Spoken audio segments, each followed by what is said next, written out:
नमस्कार। सुर्खियों के बाद खबरें विस्तार से। आपके साथ मैं हूं ललित प्रजापति। सबसे पहले सियासत की बात। 19 जून को होने वाले राज्यसभा चुनाव से पहले मध्य प्रदेश में सियासी हलचल एक बार फिर तेज हो गई। बुधवार को हुई कांग्रेस विधायक दल की बैठक से नदारद रहे बीएसपी, एसपी और निर्दलीय विधायक शाम को बीजेपी दफ्तर में हुए डिनर में नजर आए। बीजेपी दफ्तर में इन विधायकों की मौजूदगी से सियासी गलियारे में अटकलें साफ हो गई, तेज हो गई। ये साफ हो गया कि हवा अब किस तरफ बह रही है।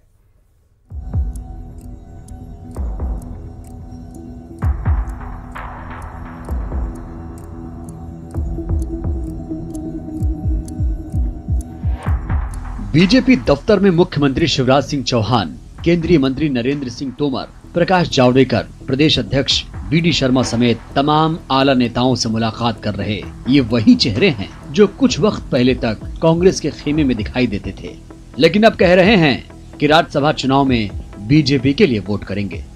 मैं इस डिनर में शामिल हूँ, बीजेपी के साथ हूँ और मेरा वोट बीजेपी को ही जाएगा। कांग्रेस में देखिए, मेरा जो सपोर्ट था वो कांग्रेस के लिए ना कल था, ना आज है, ना कभी हो सकता है। मैं पहले भी कहती थी, आज भी मेरा सपोर्ट मात्र कमलनाथ जी के लिए था। कमलनाथ जी के लिए था मेरा सपोर्ट। मैंने कल भी उनको धोखा नहीं दिया है। उनके खुद के ही कांग्रेस के विधायकों ने उनको धोखा दिया। मेरी तरफ से कोई उनको कहानी कहीं नहीं पहुंची। एसपी, बीएसपी और निर्दलियों के इस रुख से एक तरफ जहां बीजेपी खेमे में खुशी की लहर है, तो वहीं दूसरी तरफ कांग्रेस का खेमा सकते में है। हालांकि सियासी गणित के लिहाज से देखें तो एक बात साफ है कि राज्यसभा में बीजेपी को 2 सीटें जबकि कांग्रेस के खाते में 1 सीट जाना तय है। ये संगत के साथ पंगत है ये तो, और भारतीय जनता पार्टी की परंपरा है। अपने पारिवारिक दृष्टि से सभी जो हमारे विधायक हैं समय समय पर एकत्रित होते रहते हैं, तो उस परंपरा के अनुरूप सबका एक सामूहिक भोज आज यहाँ पर हुआ। कांग्रेस ने कल की विधायक दल की बैठक के लिए इन सभी निर्दलीय विधायकों को आमंत्रण भेजा था, उसके पहले ही आपने अब इसके बारे में मुझे कुछ कहने की जरूरत नहीं है, आप सब लोग जानते हैं। हम जीतेंगे और बिल्कुल जोर से जीतेंगे, चिंता ना करें। और कल हम विधायकों की बैठक जो हमेशा होती है वो होगी। दरअसल 18 जून को होने वाली बीजेपी विधायक दल की बैठक से पहले 17 जून की शाम को बीजेपी प्रदेश मुख्यालय में सभी विधायकों के लिए डिनर आयोजित किया गया था। इसमें दिल्ली से आए केंद्रीय पर्यवेक्षक प्रकाश जावड़ेकर, विजय पांडा समेत मुख्यमंत्री शिवराज सिंह चौहान भी मौजूद थे। इस डिनर के दौरान बीएसपी के दोनों विधायक रामबाई और संजीव सिंह कुशवाहा बीजेपी दफ्तर पहुंचे। समाजवादी पार्टी के विधायक राजेश बबलू भी बीजेपी दफ्तर पहुंचे। निर्दलीय विधायकों में सुरेंद्र सिंह शेरा और विक्रम राणा भी बीजेपी दफ्तर पहुंचे। ये सभी विधायक बुधवार दोपहर हुई कांग्रेस विधायक दल की बैठक से नदारद रहे थे, जबकि इन्हें बैठक में बुलाया गया था। शरद श्रीवास्तव, न्यूज़ 18 भोपाल। और अब बात बीजेपी के मिशन राज्यसभा की। आज शाम 6 बजे होगी बीजेपी विधायक दल की बैठक और राज्यसभा चुनाव को लेकर विधायकों को ट्रेनिंग दी जाएगी। केंद्रीय मंत्री प्रकाश जावड़ेकर भोपाल पहुंचे हुए हैं। कल जो एक खास भोज हुआ, बीडी शर्मा ने जिसे परिवार भोज बताया है, उस परिवार भोज में प्रकाश जावड़ेकर, उसके बाद उन्होंने कहा कि हम चुनाव जीतेंगे, राज्यसभा चुनाव। नरेंद्र सिंह तोमर, सहस्त्रबुद्धे, विजय पांडा ये भी भोपाल पहुंचे हुए हैं। बीजेपी विधायक दल की बैठक में ये भी शामिल होंगे।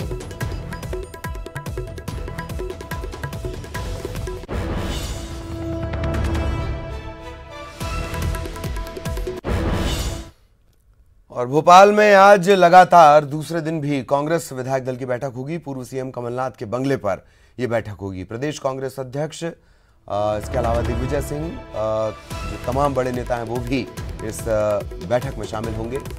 राज्यसभा चुनाव को लेकर रणनीति बनाई जाएगी। पहले दिन बैठक में विधायकों को वोटिंग करने की मॉक ट्रेनिंग दी गई है।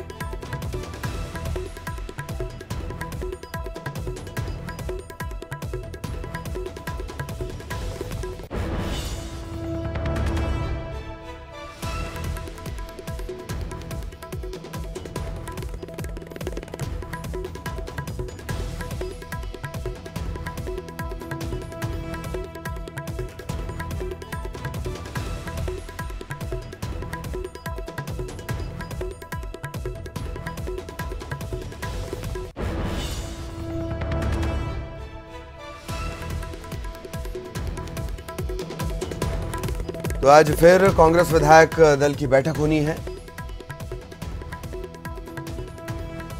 तो आज भी सियासत एकदम गर्म रहने वाली है।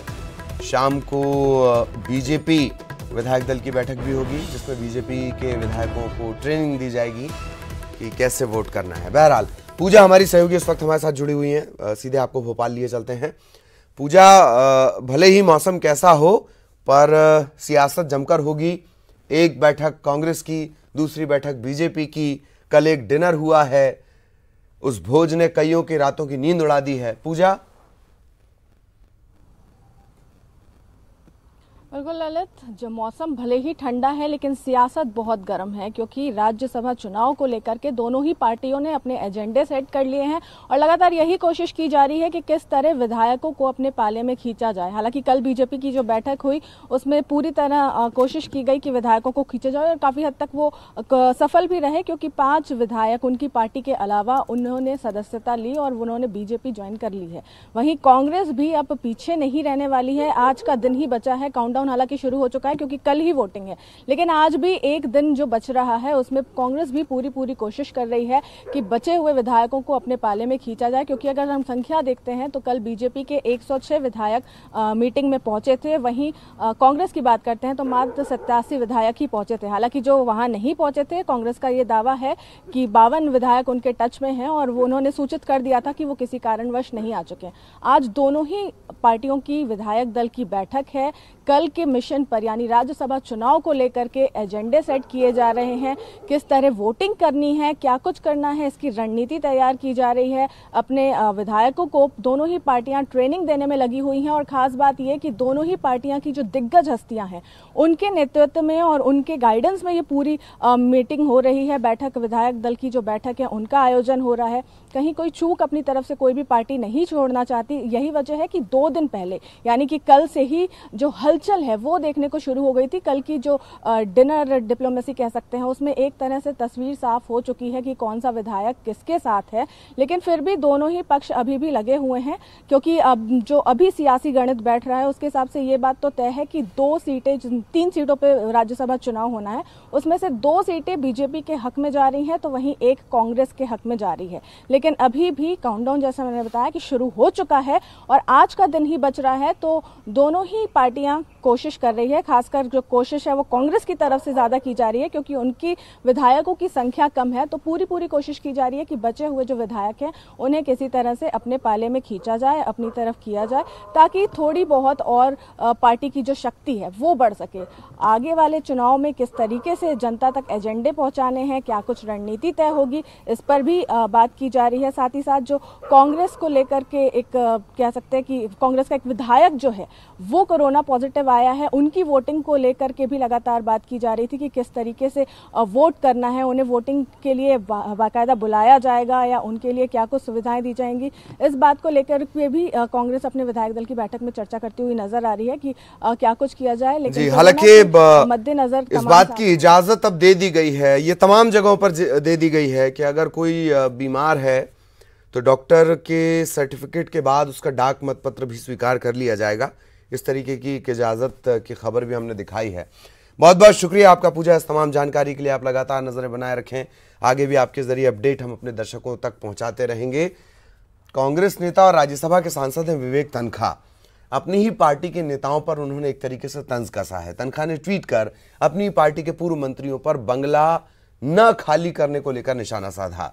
उन्होंने सरकारी बंगलों और सिक्योरिटी बंदोबस्त को राजनीति का प्रतीक बताया। इसके साथ ही तनखा ने सरकारी बंगलों को की कमी पर सलाह दी है कि इनकी जगह फ्लैट बनाए जाने चाहिए। और सहयोगी अनुराग इस वक्त हमारे साथ फोन लाइन पर जुड़े हुए हैं। अनुराग, ये भले ही साफ ना किया गया हो नाम, पर यह तय है कि नसीहत सलाह अपनी पार्टी की तरफ ही है। एक दूसरा, संजय झा का घटनाक्रम सहज याद आ जाता है, जिन्होंने कहा एक इंटरव्यू में कि कांग्रेस में आंतरिक लोकतंत्र का अभाव है। अनुराग। बिल्कुल, देखिए, यदि हम प्रदेश की सियासत की बात करें तो इन दिनों बंगला पॉलिटिक्स काफी तेजी के साथ चल रहा है। राज्य सरकार ने पूर्व मंत्रियों को बंगला खाली करने के नोटिस दिए हैं, बेदखली का नोटिस दिया है, 15 जून की मियाद दी थी, वो भी खत्म हो गई है। लेकिन जो पूर्व मंत्री हैं वो बंगला खाली करने का नाम नहीं ले रहे हैं और अब इस पूरे मामले को लेकर कोर्ट में जाने की बात भी कही जा रही है। लेकिन अब राज्यसभा सांसद विवेक तनखा ने अपनी पार्टी के विधायक और पूर्व मंत्रियों पर तंज कसा है और साफ तौर पर कहा है कि आज के राजनीति का प्रतीक एक तरीके से बन गए हैं सरकारी बंगला। और सबसे बड़ी बात है कि पर्सनल सिक्योरिटी बंदोबस्त व्यवस्था को लेकर भी जो राज्यसभा सांसद विवेक तनखा उन्होंने तंज कसा है। हालांकि उन्होंने सरकार को भी इस बात की सलाह दी है कि जो सरकारी बंगलों की जो संख्या है उसको लेकर कई बार शिकायतें निकल कर आ रही हैं, तो सरकार को बंगलों की जगह अब फ्लैट्स बनाए जाना चाहिए। लेकिन सबसे बड़ी बात है कि बंगला खाली नहीं करने को लेकर अब राज्यसभा सांसद विवेक तनखा ने अपने ही पार्टी के विधायकों पर तंज करके एक नसीहत जरूर दी है कि उनको बंगला खाली करना चाहिए। चलिए, बहुत बहुत शुक्रिया आपका अनुराग इस तमाम जानकारी के लिए। सहयोगी अनुराग जानकारी दे रहे थे। तो ये जो ट्वीट है, ये जो चिड़िया उड़ी है, ये बहुत दूर तक जाने वाली है, इस पर आप नजर बनाए रखें। और खबर भोपाल से, वेयर हाउस घोटाले की जांच के निर्देश दिए गए हैं। मंत्री कमल पटेल ने जांच के निर्देश दिए हैं। कमलनाथ सरकार में वेयर हाउस घोटाला हुआ है। कमीशन देकर प्राइवेट वेयर हाउस पर खरीदी केंद्र बनाने के आरोप लगाए गए हैं। दोषियों को जेल पहुंचाया जाएगा, ये कहना है कमल पटेल का। बैठक में सहकारिता विभाग के प्रमुख सचिव शिवशेखर शुक्ला, राज्य सहकारी विपणन संघ के प्रबंध संचालक पी नरहरी, कृषि विभाग के संचालक संजीव सिंह भी मौजूद रहे।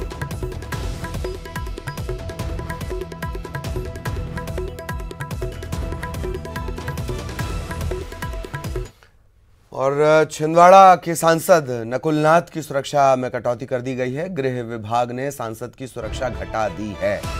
अब Y+ कैटेगरी की सिक्योरिटी उन्हें नहीं मिलेगी। X श्रेणी की सुरक्षा, X कैटेगरी की सुरक्षा उन्हें मिलेगी। संसद की कई समितियों के सदस्य हैं नकुलनाथ और बिना किसी कारण की सुरक्षा में कटौती की गई है, ये कांग्रेस का कहना है। कांग्रेस ने राजनीतिक दुर्भावना का आरोप लगाया है। ये भी कहा कि मध्य प्रदेश में कईयों को बिना पद के भी Y+ सुरक्षा, Y+ सिक्योरिटी मिली हुई है।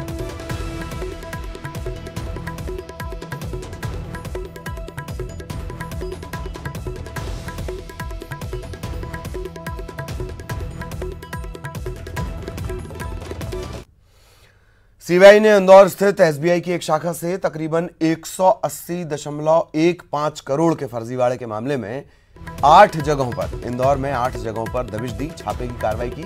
इसके अलावा जबलपुर में भी एक लोकेशन पर सीबीआई ने रेड डाली है। सीबीआई सूत्रों के मुताबिक जांच एजेंसी ने messrs Indian agro foods limited company के निदेशकों के आवास और उनसे जुड़े लोकेशन, प्रतिष्ठान, इन पर बुधवार देर शाम तक छापे की कार्रवाई की है। आरोपी निदेशकों और कंपनी से जुड़े अन्य लोगों, बैंक अधिकारी के आवास और अलग अलग लोकेशन पर छापे के दौरान कई महत्वपूर्ण दस्तावेज और सबूत भी मिले हैं, बरामद किए गए हैं।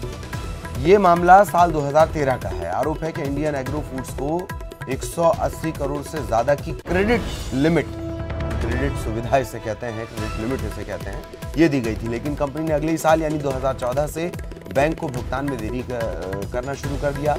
इसके बाद बैंक ने साल 2015 में इसे एनपीए दे दिया, नॉन परफॉर्मिंग एसेट। इस संबंध में messrs Indian agro foods limited company के खिलाफ केस दर्ज हुआ। कंपनी के कई निदेशकों समेत बैंक के कई अज्ञात अधिकारियों के खिलाफ भी मामला दर्ज किया गया। सीबीआई की टीम ने कंपनी के निदेशक विजय कुमार जैन, महेंद्र कुमार जैन, धीरज जैन के खिलाफ एफआईआर दर्ज की है।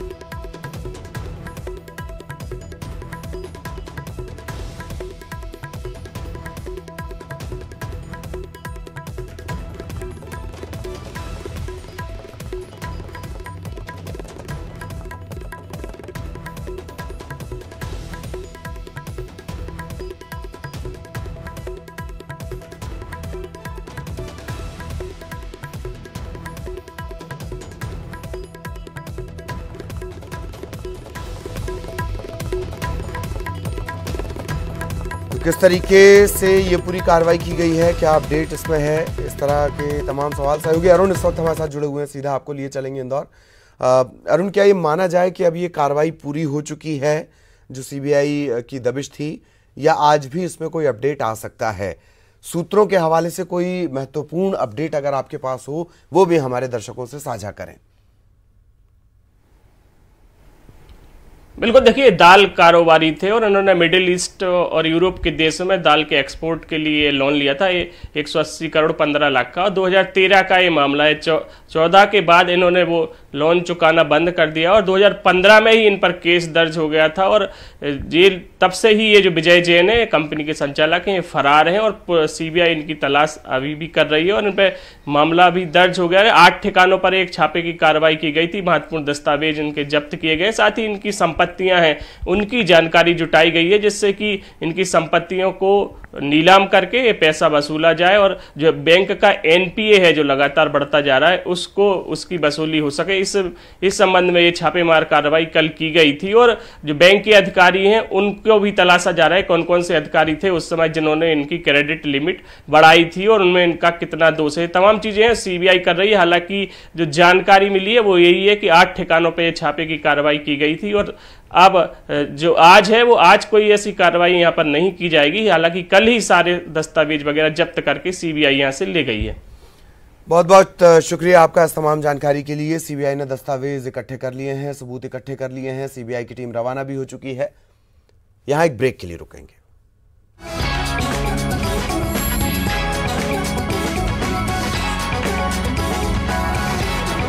इंदौर का आपको दे दें कोरोना अपडेट। इंदौर में फिर से मामले बढ़ने लगे हैं, चिंता की बात। कोरोना के मामले पिछले 24 घंटे में आपको बता रहे हैं 24 घंटे में 2266 सैंपल की जांच हुई। इसमें 27 नए कोरोना संक्रमण के मामले सामने आए हैं।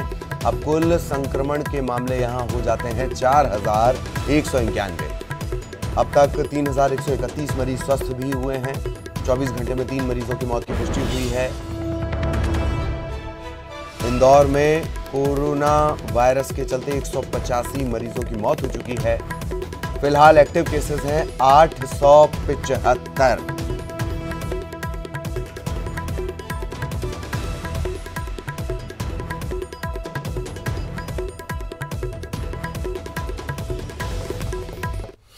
मंत्रालय में बाहरी लोगों का प्रवेश बंद। सामान्य प्रशासन विभाग ने आदेश जारी कर दिया है। ऊर्जा विभाग में 2 कर्मचारी कोविड-19 पॉजिटिव पाए गए। रिपोर्ट पॉजिटिव आने के बाद यह फैसला लिया गया।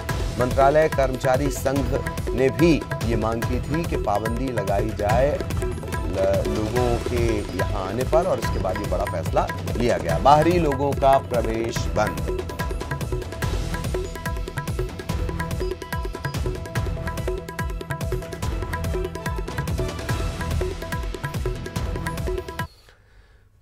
भिंड जिले के गोहद थाना इलाके के पिपरासाना गांव के पास से कार सवार युवकों ने एक कथावाचक को अगवा कर लिया। पिपरासाना गांव के रहने वाले पंडित सतीश शर्मा, जिन्हें अगवा करके पंडित के परिजनों से, कथावाचक सतीश शर्मा के परिजनों से 30 लाख रुपए की मांग की गई है। अज्ञात अपहरणकर्ताओं ने दंदरौआ मंदिर पर कथा पढ़ने के नाम पर पंडित को ये ले गए और इसके बाद अगवा पंडित के मोबाइल से फोन कर पिता से 30 लाख रुपए मांगे गए। परिजनों की शिकायत पर पुलिस ने मामला दर्ज कर लिया है। एसपी मनोज सिंह ने अगवा को मुक्त कराने के लिए पुलिस टीम गठित की है।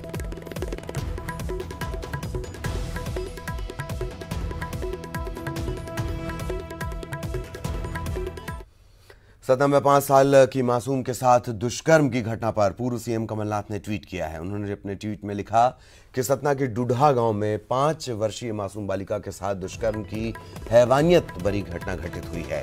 प्रदेश में मासूमों से हैवानियत की घटनाएं निरंतर घटित हो रही हैं। शिवराज सरकार इनकी रोकथाम को लेकर कड़े कदम उठाए। सरकार पीड़िता मासूम के इलाज की पूरी व्यवस्था करे और परिवार की हर संभव मदद करे।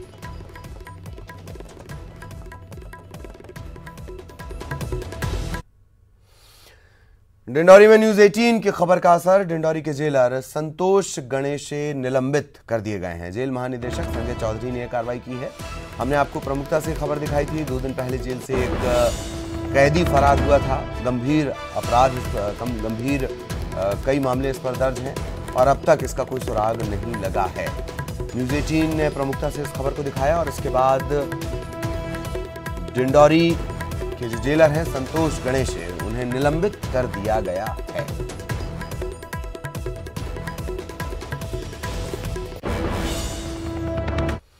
शिवपुरी की कोलारस तहसील के तहत आने वाले खरीदी केंद्र पर राजस्व निरीक्षक महेंद्र कोरकू और पटवारी अभिनव चतुर्वेदी के बीच जमकर मारपीट हो गई। ये दोनों किसानों के सामने ही गुत्थम गुत्था हो गए। जमकर इनके बीच गाली गलौज हुई। बताया जा रहा है कि खरीदी केंद्र पर अपर कलेक्टर बालोदिया निरीक्षण करने पहुंचे तो पटवारी अभिनव चतुर्वेदी नदारद थे। पूछने पर राजस्व निरीक्षक महेंद्र कोरकू ने उन्हें बताया कि पटवारी अभिनव चतुर्वेदी तो यहां आते ही नहीं। बालोदिया के जाने के बाद जानकारी मिलने पर अभिनव चतुर्वेदी यहां पहुंचे और राजस्व निरीक्षक से भिड़ गए। इन दोनों में जमकर मारपीट हुई, गाली गलौज हुई। मामला थाने तक पहुंचा। हालांकि अभी तक किसी के खिलाफ कोई मामला दर्ज नहीं हुआ।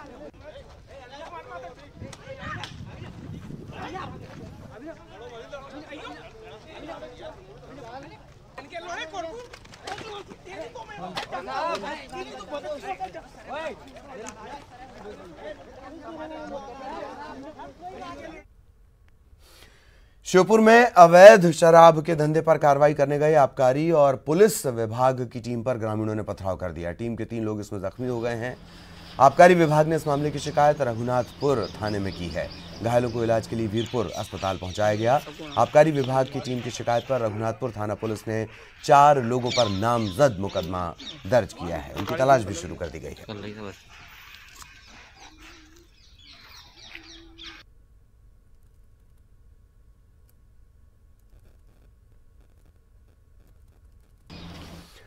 और भोपाल से बड़ी खबर आपको बता दें, कॉलेज की परीक्षाएं स्थगित कर दी गई हैं। राज्य शासन ने ये आदेश जारी कर दिए हैं। ग्रेजुएट और पोस्ट ग्रेजुएट ये परीक्षाएं स्थगित कर दी गई हैं। स्नातक और स्नातकोत्तर इसकी परीक्षाएं स्थगित कर दी गई हैं। चौथे सेमेस्टर की परीक्षाएं स्थगित की गई हैं। भोपाल से ये बड़ा अपडेट हम आपको दे दें। मंडला के निवास विकासखंड के नगर परिषद अध्यक्ष का एक मानवीय चेहरा सामने आया। दरअसल वार्ड नंबर 10 में कई दिनों से जल संकट की स्थिति बनी हुई थी। शिकायत लोग लगातार कर रहे थे, लेकिन किसी भी अधिकारी ने इस तरफ ध्यान नहीं दिया। इस बात की जानकारी जैसे ही नगर परिषद अध्यक्ष को लगी, उन्होंने नगर परिषद को इस बात की जानकारी दी, लेकिन मौके पर टैंकर चालक नहीं था, ड्राइवर नहीं था। फिर इसके बाद नगर परिषद अध्यक्ष ने खुद टैंकर की चाबी ली। देर रात टैंकर में पानी भरकर इलाके की जनता की प्यास बुझाने निकल पड़े। पानी का टैंकर देखकर यहाँ के जो लोग हैं वो खुश हो गए।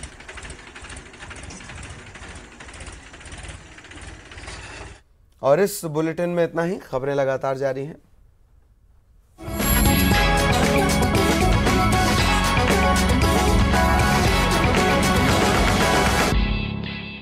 इस न्यूज़ हेडलाइंस की